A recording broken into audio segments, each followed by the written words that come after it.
पाठ 5 जलती हांडी।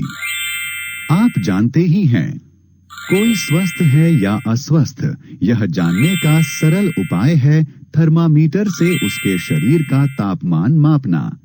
कभी कभी कोई पुरानी घटना या दृश्य किसी नए काम को करने में सहायक हो जाता है। पाठ प्रवेश। कभी चौराहे पर रोशनी के लिए हांडी टांगी जाती थी। गैलीलियो ने ऐसी ही एक हांडी को जलाने का तरीका देखा था। कुछ वर्षों बाद उस घटना ने उसे 2 ऐसे आविष्कार करने के योग्य बना दिया जो आज भी हमारे काम आ रहे हैं।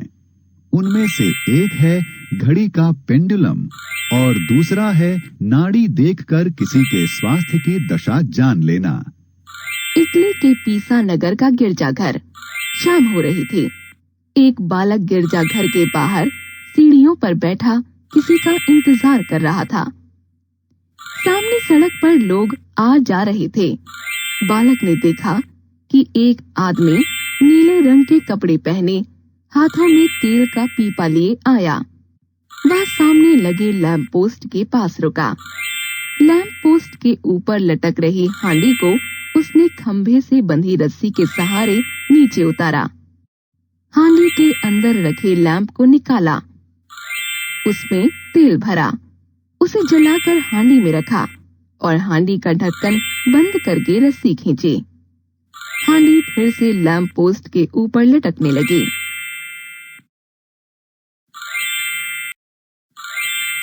वह बालक देख रहा था कि हांडी हिल रही है। जितना वह एक तरफ हिलती है, उतना ही दूसरी तरफ भी हिलती है। बालक ने हांडी के इस तरह हिलने को ध्यान से देखा। हांडी का हिलना उसे अच्छा लगा। इस घटना ने उस बालक के मन पर गहरी छाप छोड़ी। उस बालक का नाम था गैलीलियो गैलीली। गैलीलियो का जन्म पीसा नगर में 15 फरवरी 1564 को हुआ था। गैलीलियो की आरंभिक शिक्षा फ्लोरेंस नगर में हुई। जब गैलीलियो कुछ बड़ा हुआ तो उसके पिता ने गरीबी के कारण उसकी पढ़ाई रोक दी। किशोर गैलीलियो को पिता के साथ काम में हाथ बटाना पड़ा। पिता ने जैसे ही थोड़ा धन कमाया तो गैलीलियो ने चिकित्सा विज्ञान पढ़ने के लिए पीसा विश्वविद्यालय में प्रवेश ले लिया। गैलीलियो बहुत प्रतिभावान था। एक दिन एक कक्षा में रेखा गणित पढ़ाया जा रहा था।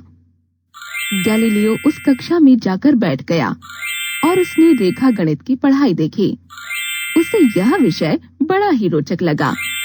गैलीलियो ने उसी क्षण फैसला किया कि वह अब चिकित्सा विज्ञान छोड़कर गणित और भौतिक विज्ञान पढ़ेगा। उसने पूरे साल मन लगाकर पढ़ाई की, पर उसे परीक्षा से पहले ही विश्वविद्यालय से निकाल दिया गया। इसका कारण यह था कि उसने अपनी पूरी फीस जमा नहीं करवाई थी। गैलीलियो अपने फ्लोरेंस नगर लौट आया। एक दिन उसे बचपन में देखी लैंप हिलने वाली घटना की याद आई।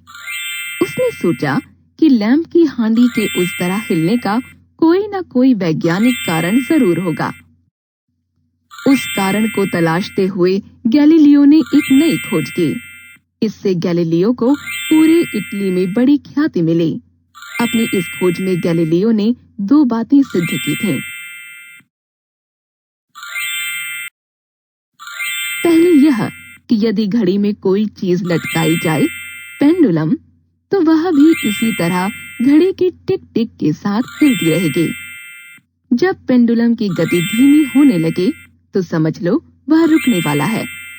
उसके रुकने का अर्थ है कि घड़ी में चाबी खत्म हो गई है, उसमें फिर से चाबी भरनी है।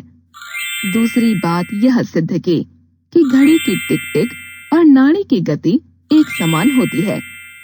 यह कोई भी हाथ से नाड़ी की गति को गिनकर घड़ी से मिलाकर जान सकता है। यदि किसी के शरीर की नाड़ी की गति घड़ी की टिक टिक की गति से कम या ज्यादा है तो उसे अस्वस्थ समझा जाए। नाड़ी की गति का तेज होना या कम होना दोनों ही शरीर के लिए घातक माने जाते हैं। मानव शरीर की चिकित्सा के संदर्भ में गैलीलियो की यह खोज बड़ी महत्वपूर्ण और कल्याणकारी मानी गई। इससे शरीर का इलाज करने में सहायता मिली। लेखक हरिकृष्ण देवसरे।